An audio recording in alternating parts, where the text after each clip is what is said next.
Lunchtime, Buzz.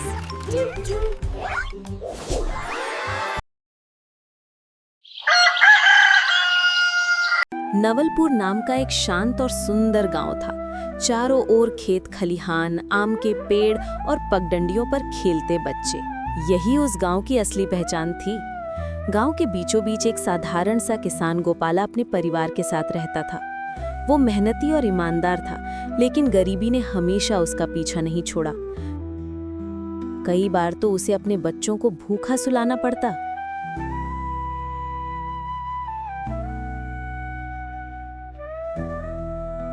एक दिन जब गोपाला अपने खेत में हल चला रहा था, अचानक उसका हल किसी कठोर चीज से टकराया।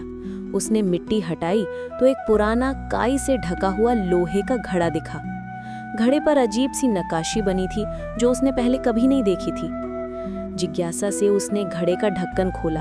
ढक्कन हटते ही काला धुआं आसमान तक उठ गया और धीरे धीरे एक विशालकाय जिन का रूप ले लिया।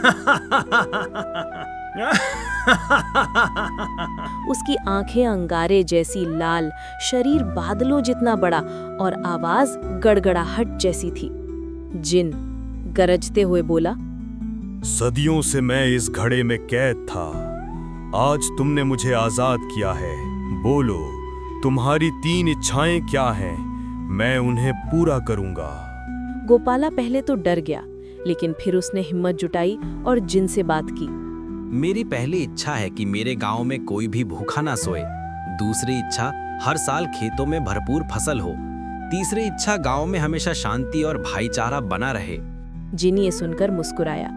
उसने उम्मीद की थी कि इंसान लालच में अपने लिए दौलत, महल या सोना मांगेगा, लेकिन गोपाला ने पूरे गांव के लिए मांगा।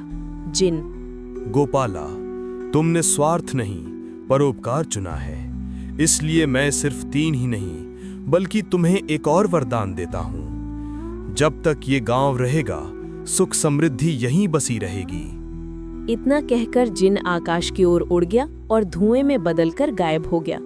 उस दिन से गांव नवलपुर की तस्वीर ही बदल गई।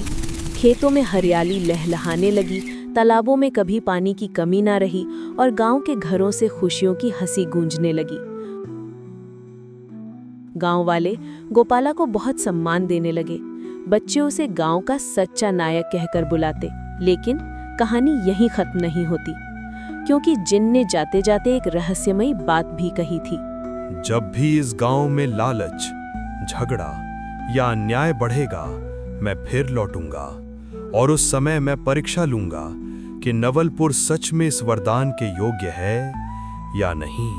गोपाला उस वाक्य को कभी नहीं भूल पाया। सच्ची ताकत धन दौलत में नहीं, बल्कि निस्वार्थ भलाई और ईमानदारी में होती है।